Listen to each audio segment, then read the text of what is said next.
Praise the Lord, praise the Lord. Let the earth hear his voice. Praise the Lord, praise the Lord. Let the people rejoice.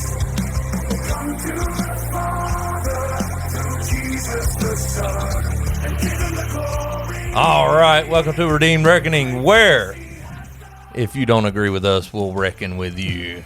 That's right. I think we need to use that from now on. That was not original. It was I came up with it For the moment. in my our first attempt at this, and we went straight retarded after that. So we decided let's start over. Yeah. But anyway, so here we are, Redeemed Reckoning. Pastor Curry to my right. I want to come up with a nickname for you instead of just saying John, but right now I'm just John. Don Juan John. Don Juan, yeah, there you go. Don Juan, yeah, that's real good for Christians. Yeah. What's wrong with us? Why? What fellas? do you mean, Don Juan? Don Juan, he was a playboy. Yeah. Yeah. That word. So we don't want to put that on him. Yeah. That word though, Don Juan. That word Don just means like a Mister in Spanish. Don John. Mr. John. Don John. There we go. That's your Don John. There you go. Yeah. There you go. Okay. Yeah. So what are we talking about today, brother? we're talking about Thanksgiving. That's right. And coming up. Because hopefully if we play our cards right, we'll get this out before Thanksgiving. Mm-hmm. And wanted to do a Thanksgiving. It's always good to talk about Thanksgiving. It's always good to talk about Thanksgiving. But we were going to have Pastor Curry give us. Oh, I didn't announce who I am. That's right. I'm me. And so, Hi, Pastor David. Thank you. Pastor Curry is going to give us a historical rundown. Well, kind of Thanksgiving. So the synopsis. Let's put the Cliff Notes, as they used to say. a survey. Okay, so why do we celebrate Thanksgiving here in this country? Well, so history tells us back in the 1600s, I guess it was, I forgot what it was, when the Pilgrims first came over, they landed in right off the Massachusetts shore near Plymouth. That was their first mistake. Yeah, exactly. Well, especially because they had to go through that rough winter, evidently. But evidently they didn't come ashore quite immediately. They stayed on the ship, and about half of them were lost because it's freezing or whatever. Yeah.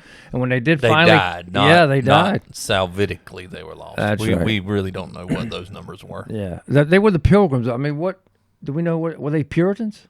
The Puritans were the second batch that came over. The first ones were the Protestants. Yeah. I'm a little bit hazy on it, but I think it was like 1621, and then an official Puritan batch came over in 1630. Okay. Very good. That's when maybe you should give it established. So, but when they did come over, it was for religious reasons, I believe. Yeah. Oh, first 100%. batch. Okay. So they came over, and when they finally came ashore, I guess it was right before planting season. They had I believe that first planting season was very good. A lot of harvest, and what do I call them? Indians or Native Americans? But at that time, they weren't any. Had Columbus called them Indians yet? Yeah, I mean that would have. Okay. Anyway, they came, and history tells us. I like to call them the Red Man. That's right. My grandpa used to chew Red Man, by the way. But anyway, it was good though. I mean, yeah. But anyway, it looks disgusting, but it's really enjoyable. Yeah. So anyway, don't chew tobacco, kids. That's right. They celebrated but if you're a with grown them. man, go for it. Christian. Sorry, I'm so sorry. Go ahead. Yeah, okay. Let me finish, would you? So anyway, to celebrate that first harvest, they had a big feast. Yeah. Now they didn't call it Thanksgiving, but evidently they were giving thanks to God. Now I don't know about the Indians or the Native Americans. Yeah. If they were giving thanks to God, because we know they weren't in no shape or form, right? They weren't evangelized at all. I'm sure they were. Do we know that by then? I don't know. I mean, but to anyway. be sure, there was some just in their interactions with the Puritans, but well, no. with the Pilgrims. Excuse me, with the Pilgrims. Maybe so. Yeah, you would think so, right? Yeah, the large scale evangelistic effort would have been a little bit later on, but yeah. probably were the Native Americans who were what we consider the first Thanksgiving? Were they Christian? Probably not. Probably not. I've never heard anything unless they were very evangelistic. The Pilgrims, and it could have been. Who knows? Hey, but anyway, can y'all find where we're off in the weeds over there? Exactly. Well, it all has kind of to do with it. But anyway, so that was considered the first Thanksgiving, but not until our esteemed Abraham Lincoln, and I know we could do a podcast on that. Yeah. But anyway, in the middle of the Civil War, he declared it a yearly event. Thanksgiving. Now that's when it became a yearly event. Right. There were days of Thanksgiving all throughout our history. Yeah. From the presidential level. So the president would say, hey, look, just like there were days of prayer and fasting. Again, separation church and state. Shut up. Read your history. But anyways. Yeah, but then it became official, and then I think since then, but now, the question now is, do people really give it Thanksgiving on that day? And I guess that's what we're kind of going to discuss a little bit, right? So I would say there are families who, as they are sitting around the table, will say what they're grateful for. Outside of that, I don't think our culture does really anything. I bet you it doesn't. Thanksgiving, really. Would your family sit on Thanksgiving morning and say, before you eat, okay, what are you thankful for? What are you thankful for? Would y'all do that? Who? Your family sitting around the table before you eat. Would you have each person or someone who wants to speak up and say, hey, I'm thankful for... You talking about my current family, not how I grew up? Now. Okay. Probably not.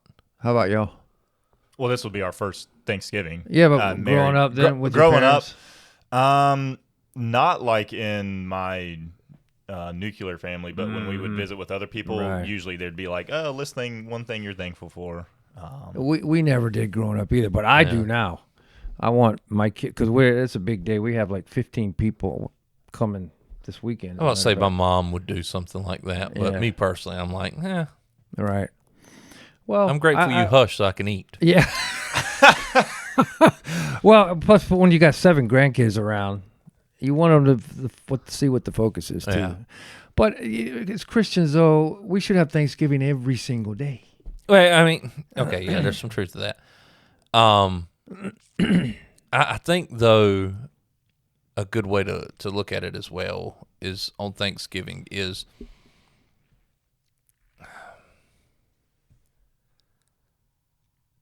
please don't take what I'm about to say the wrong way, because it's going to be so easy to do so. I'm already saying, I already know. Go ahead. He's like, oh, I'm cringing exactly. already. Go ahead.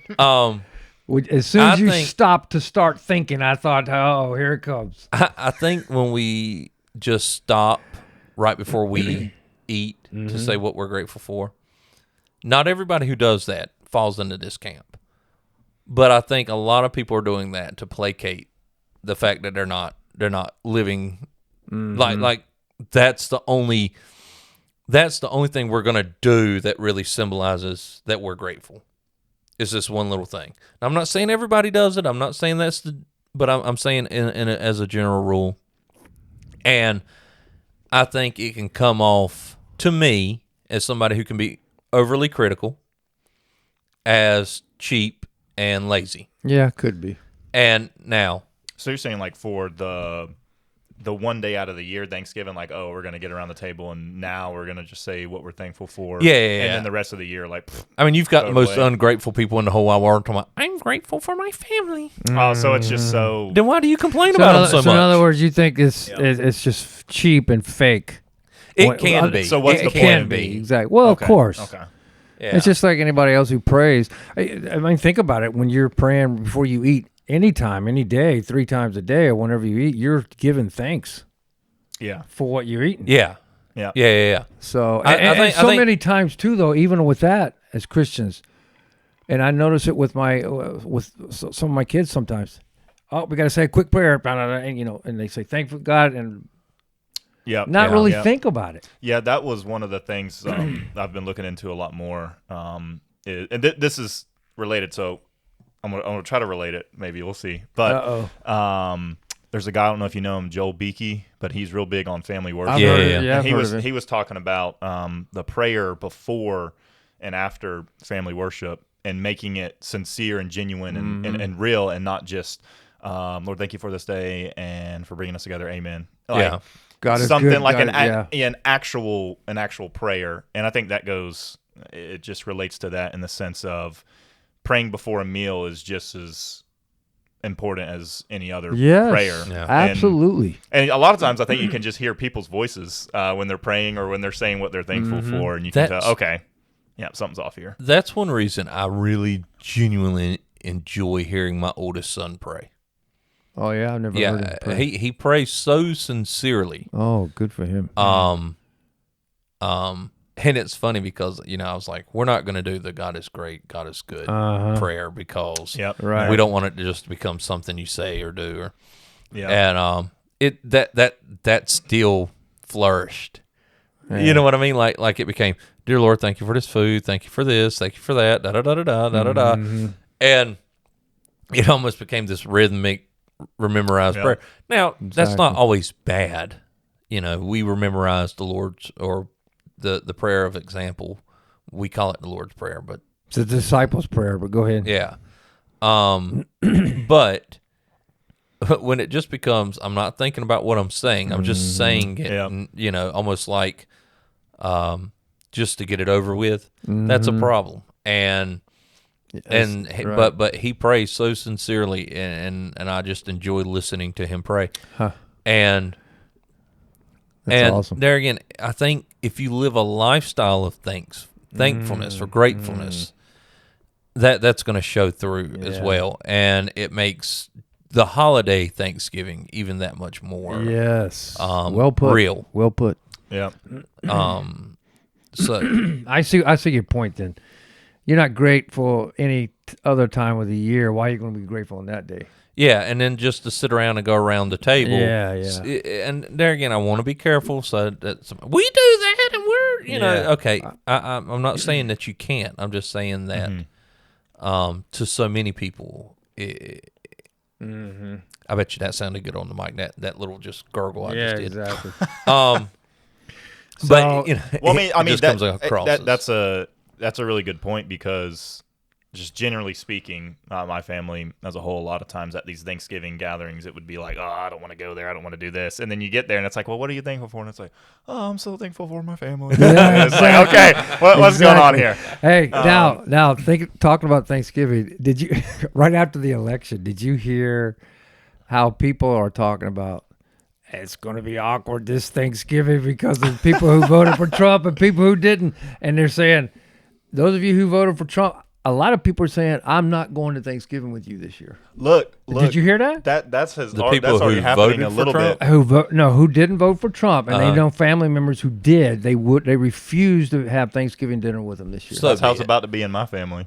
There's a member that's already voiced some complaints about. Shane. Well, I'm not Really? going to go because somebody might Carl. say something. Stop, man! Stop. None of my family members have those names. Yeah, This guy doesn't thank know you. me at all. Exactly.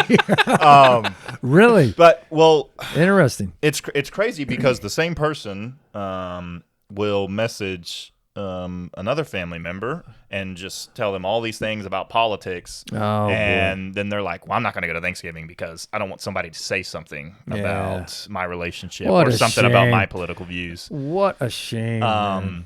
So it's just, I don't know.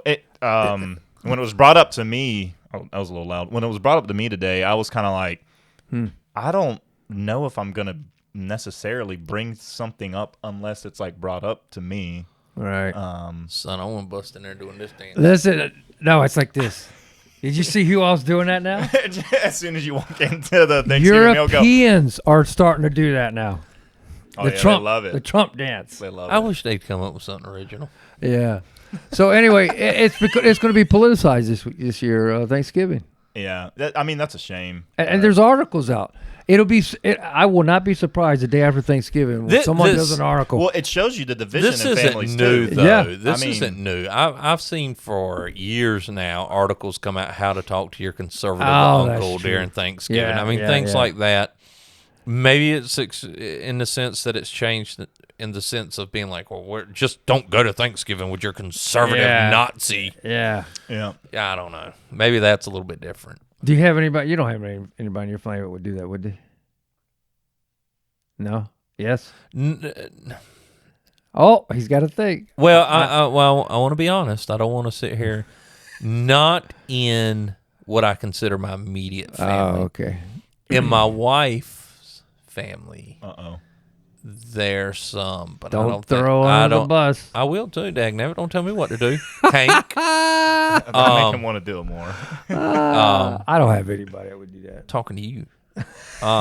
You know who it is. know who No, you but are. but I don't think they would skip Thanksgiving. I think Okay. they'd just be like, "Don't bring up politics." Exactly. Please don't bring. I don't know. up It's kind of fun though politics." sometimes. Oh, I love it. Now, and I take. I love it. Well, this course you liberal individual was like, my mother-in-law was complaining about her job. And she works for a company that's owned by China, and he goes. He laughed. Well, hold on. He says, "Well, that's the corporate America. They don't care about you, man." Oh, that kind of sounded like Anyways, the cowboy guy with the mustache, Sam Elliott. So sorry, I weren't trying to do a Sam Elliott, but he kind of was like, the corporate America. They don't care about you. It's all about profit. Da, da, da, da, da. And I said, that's what you get for working for the communist Chinese government. Yeah, exactly. What did he say? Nobody said anything. Everybody just shut up. Yeah, I was disappointed in him this year. I was in a different room and I just overheard that particular aspect of the conversation and I just shouted it out. Button in. So okay, so let's. What's Thanksgiving Day or dinner like for you guys? Is it a big day or everybody It's come his together? first one since being married. So No, but Yeah, with your family it's- then. Well, I mean, this one's going to be. I mean, you got to think about it. You got a 5, combined 6, family, so 7, he's got to figure out 8, which one he's going to. There might be 9 or 10 at this Yeah. one, but that's how most of them have been decently small. I think when I was younger, they were a little bit bigger, but yeah, in recent years, it's been really small. Like sometimes 4 people, but Really? yeah. And you meet with your mother-in-law's side, I'm right? going to be usually? honest. I don't know what I do for Thanksgiving. Yeah, it seems like I remember pictures with you, your Yeah, I think mother-in-law's so. side. Yeah. Yeah. Seems like there's 2 Thanksgiving meals, and I can't remember. I know Oh, I that's ate right. one, Yeah, you told me that last. but I can't remember. But now your mom's here this year, so I'm sure it'll be different. Who knows? Who knows? I may just leave her at home. Or they'll end up at your house. I thank God I got a moment of peace away from my mother. Oh, I don't agree with that, Miss Ross. I do not agree. He with does. That. You are a lovely lady, and we You love to ain't have supposed you to mention her name. And now the whole internet's going, his mom's name's Ross? Isn't that a dude's name? Yes. We're gonna have 22, maybe 23 in our house. For Oh, my goodness. Thanksgiving. Yeah, we got That's a lot. a lot of. Yeah, people. but I mean, that's that's the fun. biggest week of the year for my kids. They all So come it's up. the best That's time kind to of talk the about holiday politics. That everybody. is bigger than Christmas. But you can mention politics in that household, right? Oh yeah, it's no problem. Like, well, they're going to say, what are you grateful for? And Kurt's going to go, Donald Trump. Donald Trump. Donald Trump. Keeping the politics alive for the remainder of the podcast. Exactly. I would be over there talking about some.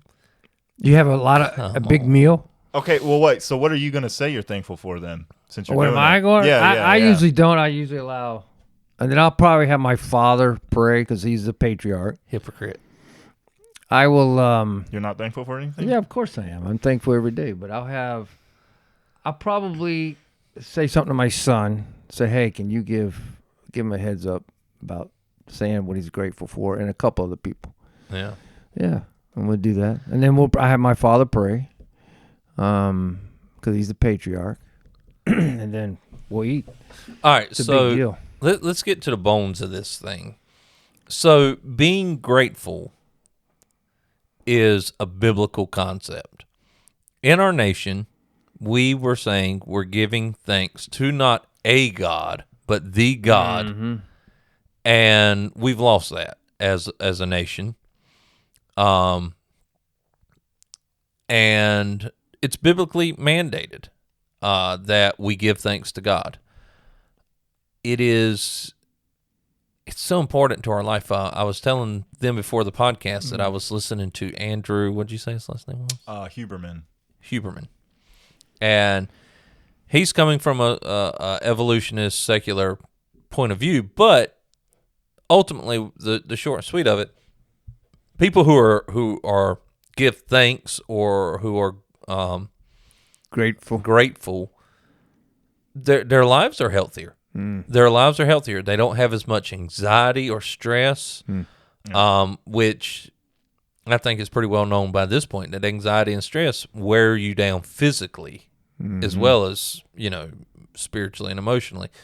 And so when you're grateful, you don't deal with that. And that makes perfect sense for me. As a Christian, that makes perfect sense, because when we are giving thanks to God, we're not dwelling on all the things we don't have.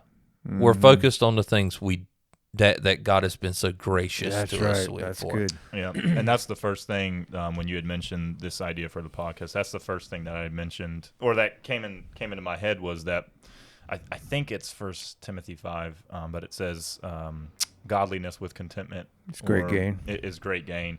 Yeah. And I know that's a little bit more, I guess we could say maybe a little bit more of the negative side of, like, as long as you're content and thankful for what you have instead of focusing on what you don't have. But it's a really great principle. And it ties into a lot of the preaching and stuff that I've been listening to as of late, where there always seems to be something you're missing or something that's waiting for you. But in Christ, you have everything. You have every spiritual blessing. Right. You have all of it. And what more can you be thankful for? And on top of that, most of the people that we know and associate with, they have more than so many reasons to be thankful for. And we live in a land that is so fruitful, and that our poorest people would be considered middle classes or greater. Yeah. In other countries. Absolutely. It is.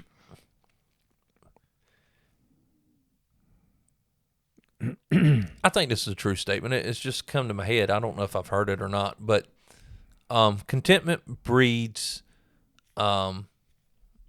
ungratefulness. Contentment brings ungratefulness? Yeah. So, for example, if I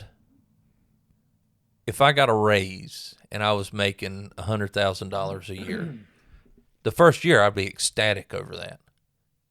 5 years later, I'm like, it ain't enough. You can barely make ends meet. And we see that so many times where, or you're just so used to it that then it's like, it's not good enough anymore. How many times does that ruin marriages? Oh, yeah. Where it's like, I've been with this person for so many years, I'm just bored. And it breeds this incontentment that leads to sin most of the time, I would say, if not all the time. Right? Yeah. So you're saying not being content leads to... No, content? I don't Is that what I said? Yeah. Complacency. Complacency. Yeah, Okay, there you go. I'm sorry. Yeah, I was I was like, wait, where's this going? Yeah, all right. Complacent. Yeah, you get complacent. And then, that didn't make sense, did it? Yeah, we were trying to figure out what you were going. But I saw the background of what you were talking about.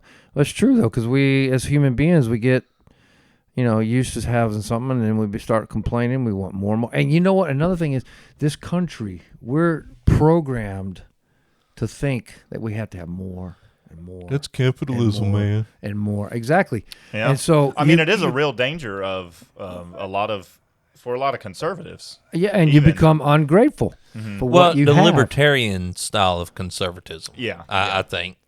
I think a religious Christian, I won't even say religious, but Christian conservative would understand that money is not the bottom line. Mm-hmm. Where a libertarian-minded person is going to be like, well, money. You know, this is where you get the idea of, well, just give them more money, their life will be better. Yeah. Where the liberals is just give them more education, their life will be better.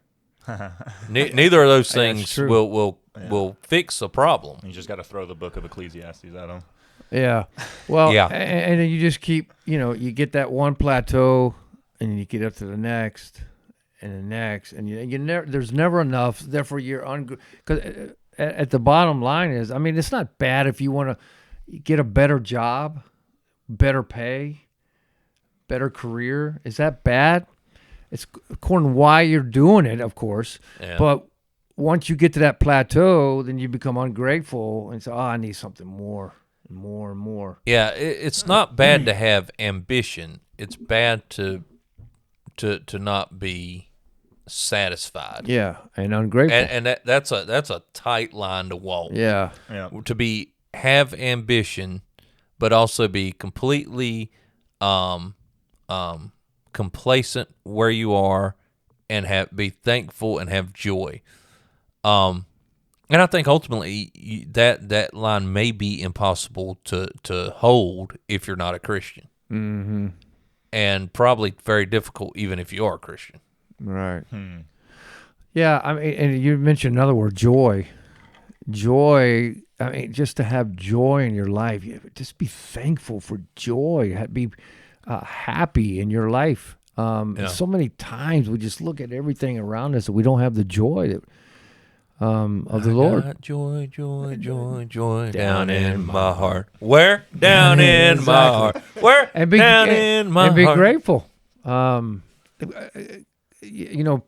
Gratefulness will produce joy, produce peace. So many But what times- produces those two things? And this is seriously, I think a secularist can have some joy, but they're not going to have joy. Or do they have peace too, though? Yeah, with they that? can have moments of peace, but they're not going to have a life of peace. And that's another good question. As an unbeliever, what can they be thankful for? I mean, Well, it's all things. They have to be thankful for things. So, a non-believer can be thankful for family, car, house, life, whatever. It's all things. It's all fleeting. It's all vanity. That's kind of where I was going, just because I'm definitely the youngest believer here by far. But that was kind of like one of the roadblocks that I had hit in my life early on, surprisingly, was I was kind of sitting back and thinking, I was like, none of this stuff like really matters. And that was kind of like that tipping point, like counting the cost, all that stuff going on at the same time. Yeah. But I think back then I probably wasn't really thankful for a lot of things as well. So there was definitely a correlation there. But yeah, I think it would be all things, whether it's money or sex or... You went to public schools, right? High school? Yes. Yeah. Are you taught in the public schools nowadays to be thankful for anything? Thankful No. for the country? No. Thankful for nothing, right? Nothing. No, I think even when I was in school, I think you were really taught to criticize everything. I mean, that's when we started. Speaking of Thanksgiving, that's high school was the first time I heard about somebody mention the English giving the Native Americans or Indians, whatever we want to call them, Indians, the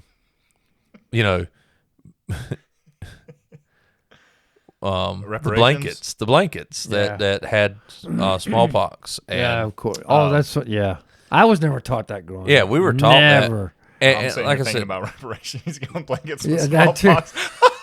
smallpox. We were going two different places with that. and I mean, I don't think the curriculum was set up for us to be able to say, oh, wow, we live in an amazing country. I mean, the good things were hit, but not explained well. It was just kind of like, hey, this happened on this date at this time. Yeah, These were who were involved. And when I got into school, maybe a little bit later than you, What year did you graduate? 2017. I am not old enough to be his father, by the way. 2017. Yeah, that's when He's I old graduated enough to high be school. Oh my my father. gosh, I got a granddaughter. Oh, you're old enough older to be than that. granddad then. I got 7 of them, bro. No, I meant mine. Oh, probably. No. No, not your grandfather. no. My oldest granddaughter is 14. Whatever. Anyways, I would like my high school and especially college, you have this idea of like 1776 is like a fact. All of these great achievements in history are like facts, especially regarding America. And then what's highlighted is what we don't have. Wait a second, did they call them great? Did they call it a great achievement or no? No, I don't even know. I think a lot nowadays academia would just say like all these things are massacres and just it's so unbelievable. But Nothing good came from the white man. That's right. I mean, and I'm not. That's like the what is it? The 1617 project. Yeah. Is that the right 16, date? I know what you're talking about. Yeah. But it was like the year that the first slave landed in Yeah, America, yeah, and it was yeah. like the whole point of it is to say that the only thing that makes America great is what the slaves did. Yeah. And Did y'all study Yeah. that? And- Well, no, we didn't study that specifically, but that's what the shift in. Well, I mean, I went to what's supposed to be a Christian university, University of Mount Olive, supposed to be Free Will Baptist driven, all that stuff. But the focus in history, and you're looking at it from a lens of like how corrupt these people are and how bad this is. Like, I can't believe they're not going to give me rights to my own body to have an abortion. Right, And like, right. how can they do this to us versus I would think if you grew up in the colonial period or something like that, you would be inspired. Okay, how are we going to change the country for better? Look at what we've come from and our heritage and all of that, and we're inspired by it. And now we're like, oh, we hate that, and it's just so many of the things that they use on a daily basis they take for granted and are not thankful for it. yeah. and that transition has been completed probably from your day to now. It just, and I mean in like the elementary, middle school, high school level, not college. Oh yeah, it keeps In going- college, it's keeps going been further that's been back. for a while. Since but the 60s. and we're talking about, I mean, we're talking about fairly rural schools, not in the cities and that kind of thing. So, you know, and the general culture around us teaches us not to be grateful. The general culture around us teaches us not to be grateful. It is, you don't have what that guy has, so you need to be upset. Oppressed. Yeah. You've been oppressed because Yeah, he that's has true. something you don't. Oh my God, that reminds me so much. I was listening to another guy talking about Marxism and oppression. He was saying the biggest oppressor from Marx's perspective was God.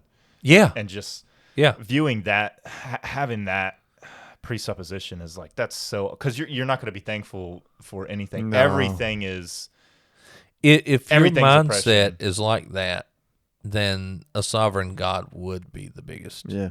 I mean, it is a logical conclusion. Yeah. It's just horrific. And you're miserable. Yeah. You're miserable all the time, and you want Which he to was. be miserable. Yeah, and so when you're miserable, you're certainly not going to be thankful. Yeah. Why would you be if you're miserable all the time? Because of you're being oppressed, because of what you don't have, because of this, because of that.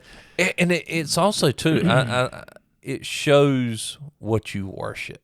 Yes. So I was going to bring up First Chronicles 16 is where David pulls Israel together. They're having this time of worship, and they're giving thanksgiving through this whole thing. And my point was going to be that Thanksgiving is an act of worship. And That's right. we can get that in the New Testament. We can get that in different areas. But that our worship is an act of worship. So when you are thankful for what you don't have, I mean, in the sense of like, your attitude is one of this is where my attention is. This is what my goals are: to dismantle, to bring destruction, to take apart anything good and replace it with something evil. It just shows that these miserable people are worshiping the wrong thing. Mm-hmm. They're worshiping the wrong thing. Their worship is a worship of idols. Yeah, and themselves for sure. And I can, going back to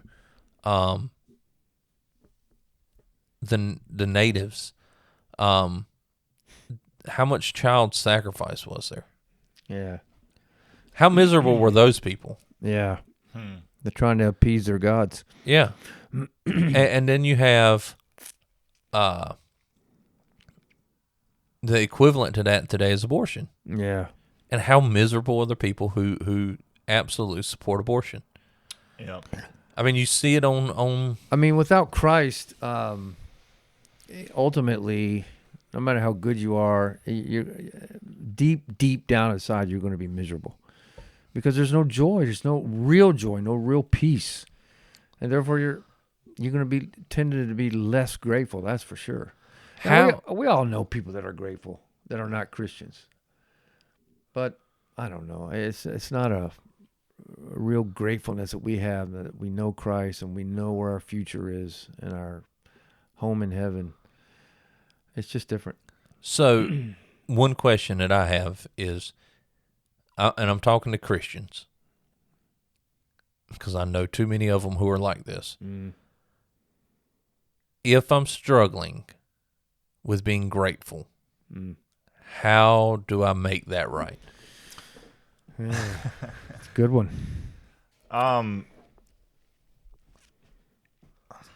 Yeah, that's it's.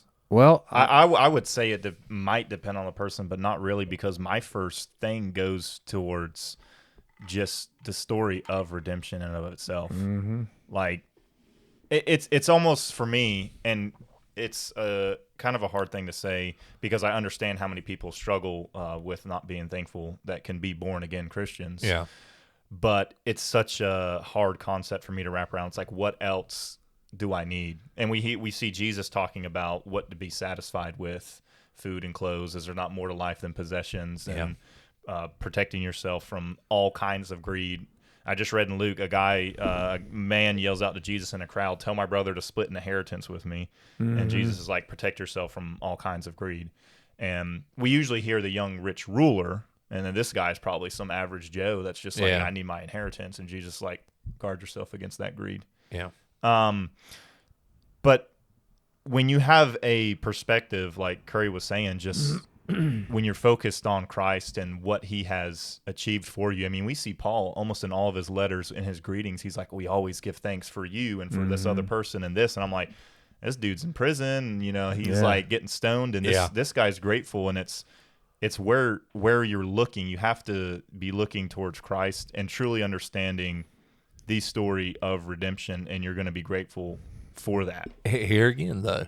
And sanctification. My good, I think something amazing to be thankful for is sanctification and how far you have been brought, struggling with certain sins and particular ones. And then you realize, you look back, like before I was saved or a year after I was saved and all these things, like, look how far you've come and how grateful you are for that. I mean, to me, it's a personal thing, but to me, that's amazing. All by Christ. Yeah. All right. Well, there again, complacency breeds incontent.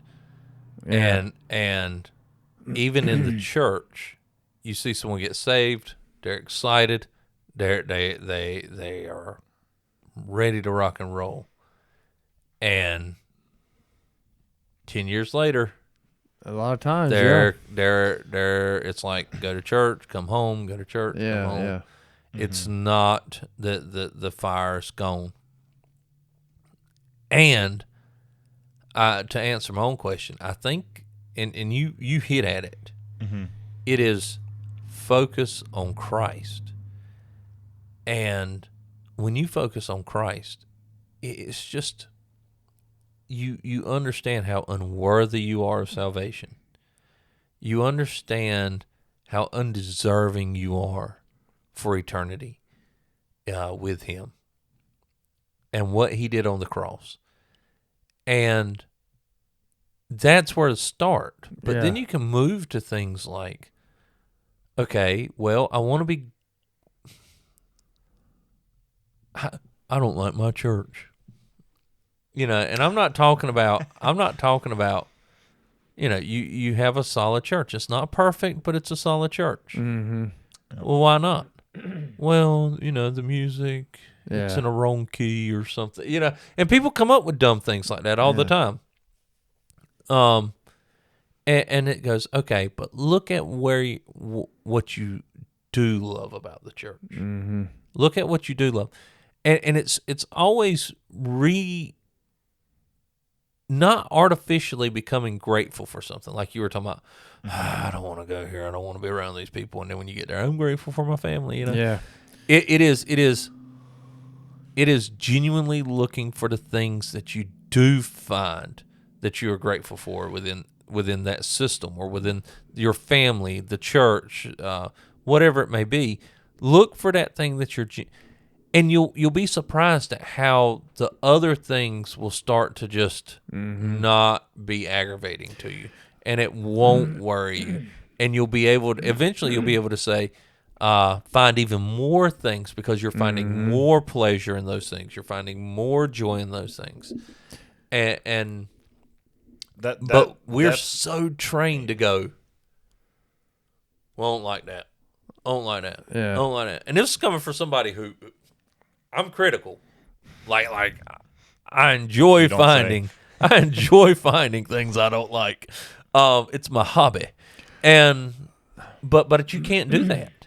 You can't do that because that's going to beat you down. Yeah, but then it comes to a heart issue, right? I mean, like you both said, and like I said earlier, it starts with Christ. And then if you're not grateful for that, then what are you going to be grateful for? And I think you're going to read a couple verses here in a minute. But Paul, he said, let's be grateful. Mm-hmm. But he also, and I think in Colossians, it's a commandment. Yeah. Be grateful.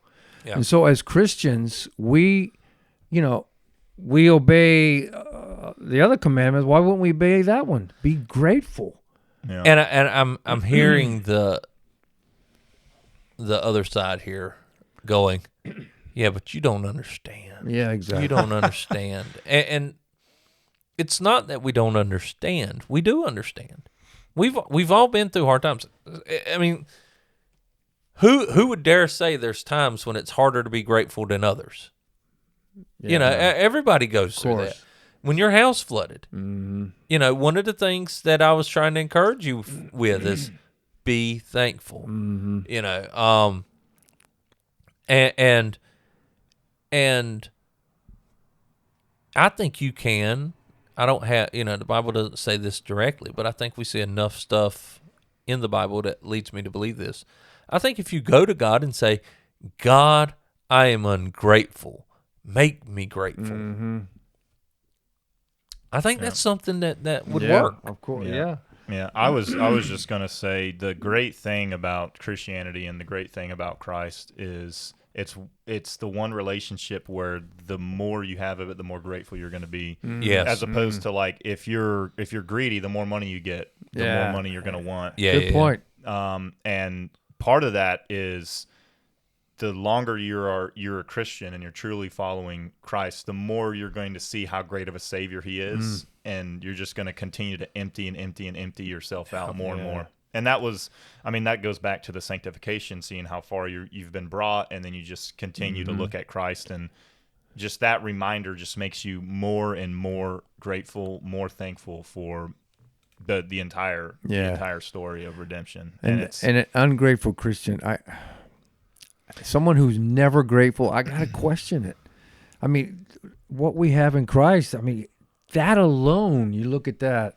That alone. So judgmental. No. I'm not saying. Well, don't you know only God I mean, we all can know judge them? Christians who just you know, You were to judge those on the inside, remove the evil person from your midst. they're not grateful for anything. They're always complaining. Don't you know that we will one day judge the angels? That's right. Oh, Make sure you get that log out of your that's all. So it's like, Yeah, if they don't have anything to be grateful, and it's always like as soon as you see them, it's like boom. Yeah, I just can't believe this happened. And Yeah, and yeah. It's like, yeah. come on. yeah, Come something. on. You're I mean, breathing right now, bro. Yeah, it's like a red flag if you want to call it that. Yeah. Yeah, but it's so hard to be grateful when Oh, Kamala please. lost the election the way she did. Exactly. Okay, David. Hard to There's be more than one issue there. That's right. Yeah, man. It should just flow out of a grateful heart Yeah, because of what he's done for us. yeah. I think you had a couple verses, didn't you? I think that, I mean, I can pull some. I think But- that's one in Colossians. that too, what you just said, when we did our podcast and we said, what do you do no matter what the results are of this election? Everybody's talking about it. Everything is going on. What is going to be our result? The result was the same, no matter who won or lost. Why? Yeah. Because we're grateful that we were here to be able to minister, that we were able to do what we were. And I think even that comes from an attitude of thanksgiving to God, that we even have the opportunity to be here. Pastoring is very difficult because you're having to hold everybody else's, well, not everybody, but a lot of people's burdens on your shoulders as well. Mm-hmm. And if you're not grateful, then I think that's a large reason we're seeing so many pastors burn out after COVID.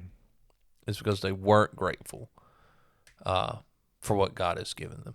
Yeah. Yep. Probably the verse you were thinking of, Curry. I'll just go from it's Colossians 3:14 through I'll go through 17. And above all these, put on love, which binds everything together in perfect harmony. And let the peace of Christ rule in your hearts, to which indeed you were called in one body, and be thankful. Let the word of Christ dwell in you richly, teaching and admonishing one another in all wisdom, singing psalms and hymns and spiritual songs with thankfulness in your hearts to God. And whatever you do, in word or deed, do everything in the name of the Lord Jesus, giving thanks to God the Father through him. So That's in right. just those four verses, how many times did he reference or say thankfulness? Oh, Like 3 or 4, I heard you at least. yeah. Thankful And then he said, 3. Yeah, at least 3. yeah. At least 3. Yeah. I mean, in just 4 verses. So an ungrateful Christian, I can't, that's hard for me to believe. If you're never thankful, always complaining. And I mean, if their overall attitude is unthankfulness, yeah, I mean that's I would I'll be there with you going like red flag. I would say red flag. I mean, I would seriously. I mean, that's such a the redemption of your soul is such a my pivotal gosh. thing to not be thankful. Oh my goodness! You know why though, John? I think what it is also is because people don't understand redemption. They don't understand what Christ has done for them. Yeah. I think that's a big deal. Now, not people in our church. They understand it because we preach it. But a lot of churches, they don't get to the depths of what that means. Yeah. Let me ask you this. Well, I was. Oh, you go. Because I think what you just said is real interesting. And I wonder if there is this gap of knowledge of salvation and the living in salvation. Mm-hmm. And I think that's a real thing, to where it is acknowledgement that Christ, the belief is genuine, but they were never trained to take that beyond salvation and to actually embrace that. I mean, Paul talks about telling people, remember your baptism. Mm-hmm. Remember your baptism. Why? Because this is the moment where you told the world, I belong to Christ. It is a tangible thing that I think a lot of people feel like, Christians feel like it's out of their reach when it's not. Yeah, and that's the reason I'm grateful for how you have led our church every single Sunday to have communion. Because it's a time to look and see what Christ did and be grateful for it. So me and my kids, we're going. I Zoom with them Until he returns. Yeah, that's right. That's right. We're going through the book A.W. Tozer's Knowledge of the Holy. It's really all about all the attributes of God. Yeah. And he has like 21 of them in there that he goes through.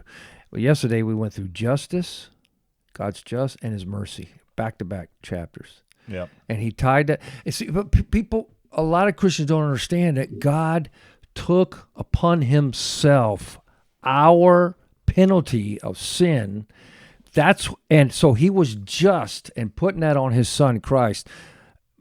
The mercy part was that he did that. Now, to really understand that and not be grateful, I can't fathom it. Here would be a question that would be interesting. Let's just say we could pull, if it was possible to pull like a group of these ungrateful Christians and then just kind of talk to them about sin and God's holiness, that dynamic, because I think that's very, very pivotal in understanding where you would be without God's mercy because of who you are. And how many people be like, well, I'm not that bad of a person. Why are all these bad things happening to me? I wonder if that would be like something that would show up a lot, because I would think it's probably would show up a lot. And that's one of the things of realizing who you are when you stand before God. And then if you've got the blood of Christ on you, I mean, you're adopted as a son, right. a co-heir with Christ. I mean, how could you not be grateful for that? Like, what else do you listen to that? A co-heir with Christ. Well, who is Christ? That language. Christ is the King, and God, we are co-heir of the whole co-heirs. Yeah, yeah, together with Him and Christ and God, and that's how He sees us. Yeah. And so, not because our righteousness, but because of His. And I know that's obvious to this table, but yeah, good point. Yeah. Good I mean, point. it's the physical illustration of the literal Passover. I mean, if the blood's on you, it's that you preached on last Sunday. Yeah, it's amazing, and to take that and like, I understand if something bad happens and you're not grateful. Yeah. But to have that attitude throughout, you just, I don't think you've got a full grasp of what you have if you're a Christian. I mean, we always, when something bad happens, it's immature. Say, why it's God? Very immature, for sure. Why, God, did this happen? And you mentioned it a while ago, when we lost our house to the flood when we were living in Florida, it was so easy, to say why and not be thankful for what you had. And after looking back through it all, our church that we were part of back then just surrounded us. And, be grateful for things. I mean, you got people in Western North Carolina now living in tents still. Yeah. Yep. And we got it. We got it good, man. God takes care of us. We have to be thankful. I think it's just an attitude that should come from the heart. One more thing to add to that, because our time is running low, is Paul says, I know what it's like to have a lot, and I know what it's like to have little. And in both, I want to throw in there, I'm thankful, but that's not what it says. It's, look that up for me. I think it's Philippians 4. Just so that I don't mess it up. But the idea is, can we be as grateful if we have everything as if we had nothing? Because everything we've talked about good question, is absolutely true. But what would push that to the test is losing, at least from a fleshly standpoint, losing everything and remaining grateful. And remaining grateful, yeah. Yeah. Yep. That's a good point. Philippians 4. I'll start in 12. I know how to be brought low, and I know how to abound. In any and every circumstance, I have learned the secret of facing plenty and hunger, abundance and need. I can do all things through him who strengthens me. Yeah. Yeah. And I think that's why. That's an attitude of gratefulness. For Yeah, sure. because when he's in prison, it's obvious. Mm-hmm. I mean, he's in prison, and he's singing hymns, and he's writing letters, and yeah, that's he's good. not down because, and this is what's difficult too. Looking at Paul's life, Paul had guys who he loved that when he was put in prison, left him. Mm-hmm. Demas, he said, left me. Imagine how many Christians get hung up on stuff like that. Yeah. How ungrateful they are for how long. Mm-hmm. Yeah. I mean, and there again, Paul's not perfect. He left us a great I'm example. trying to remember. Yeah, internet, please forgive me for not having a perfect, identical memory of the Bible. But Paul got so mad at John Mark that he was like, him and Barnabas quit ministering together. Yeah.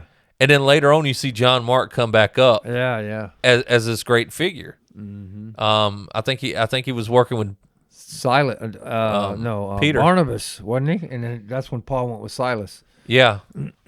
Yeah. Paul ends up saying he was useful. He's useful to me at the end. Yeah. I forget what letter it is. I mean, it's. Yeah, I'd have to look. I don't know it off the top of my head. I think not only does it breed a type of joy and peace, it breeds a form of forgiveness. Mm-hmm. So that if I am thankful, I'm able to forgive people because I'm not sitting there just gnashing my teeth over what they did and just angry. Yeah. And ultimately we give thanks for our house, our family, our whatever. We give thanks for that. But why are we giving thanks for that? Because of God's great mercy and grace that He has felt the desire to give us these things. Yeah, that's right. Yep. And every good and perfect gift comes from Him. To honor us with these things. And then we as Americans especially need to look around because He says, who I've given much. Yeah. You know. There's a huge responsibility. And we've been given a lot. Yeah. And I mean, even us here, I mean, we're all from this rural county. You know, none of us are rich. None of us are living in abundance. But yet, look at us. We're filming on a $1,000 phone or something like that. You know, we're sitting at a table and with chairs that even though like the table I built personally because I didn't have a lot of money to buy a nice table, I just built it. Mm-hmm. How many people would love to have the resources to just be like, I can't afford to buy a table. I'll build me one. Yep. I mean, or the skills to do it too. Yeah. Be thankful for those as well. I mean, all that stuff. We all drove up here in a car. Yeah, we all have We vehicles. have lights. The only one that has a nice vehicle is he's rich. You just said we're not rich. Well, I was trying to be humble. Well, thank you. I am retired. Let's put it that way. I am retired. I can't wait to retire so I can buy a new Maverick. Yeah, exactly. We were frugal with our money. Let those who are rich. What does it say? So, yeah, man. I'm grateful for this with you guys. Yeah. Pastor David, I'm grateful that we're part of a church that loves us and wants to seem to do what's right. And we have the opportunity to do that. And, John, I know you're thankful for your family. So I'm thankful for my family. We're going to have a great time Thanksgiving. My kids are all coming up. It's the 1 week of the year that we just have a blast. And so My closing statement is, remember, if you're not grateful, you'll burn in hell. That's true. Somebody legitimately talk. I gotta find my closing out all right, music. we'll find it. For those of Redemption Fellowship who will be watching this, Yes. Don't forget, Sunday is our Thanksgiving dinner, by the way, after Yeah. church. After church. Yeah. So we're going to have a time of Thanksgiving that day, too. Y'all do anything special at your church for Thanksgiving? Are y'all doing it this Sunday? Yeah, this Sunday. Nah, I don't know of anything. Come on, bro. Yeah. We got the Right around 12:30, we'll eat. We're going to have a big meal.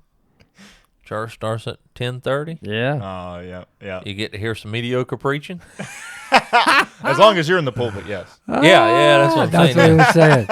Yeah, it's mediocre at best. No, and that, you know what? That I'm grateful that you brought this up. I think that is a good thing. We talked about the shallowness that happens around the kitchen table, but I think what you just did was legit. I am grateful for having men who I can joke with and be a man. Mm-hmm. So many men go to churches where they are not allowed to be men. Yeah. Well, I was going to say I'm thankful for, especially maybe not right when I got saved, but early on, like I've been able to be surrounded by men like you, and even different kinds that maybe don't even match up theologically all the way. And some things I'm like, whoo, but still like bona fide believers, especially men that are real men. It's not like some weird thing where you go to church and there's just like all the men there. Where the so hard pastor to have grabs your hand like this. Yeah. Yeah, or it's just like some. It's hard to describe. I think they probably know what I'm talking about, but this too lovey-dovey type. Yeah. Over affectionate, feminine type. Yeah. And grateful for men who surround us who are not afraid to call us out on something too. Yeah. And we need to be. Yeah. Because a lot of churches won't have that either. Yeah, that's true. And men need just that. let you do what you want to do, or not name it. Y'all let me just run wild. I mean, y'all. If y'all just let me run wild, we'd be in a mess. Yeah. So hey, thanks, guys. That was good. That was good. That was real good. Y'all keep jabbering. Oh, you're still trying to find it? No, I found it. I just got it. Close this out. I don't want to just blare it. Well, happy Thanksgiving, gentlemen. Happy Thanksgiving. I'll see you Sunday. Thanksgiving. Maybe Sunday or no? We'll see. All right. There'll be cranberry sauce. I was looking at the list downstairs. It's a long list. Oh my goodness, I'm going to see the list. A lot of Once I people see the list, I'll make my decision. Oh, we'll go downstairs. Yeah, there you go.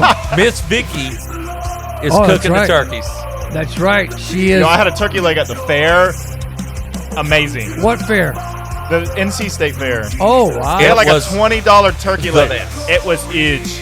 No, it was really good. This it was lady really good. here, she can cook. She's from Mexico, and she cooks. You gotta come Sunday. Okay. Happy Thanksgiving, everybody.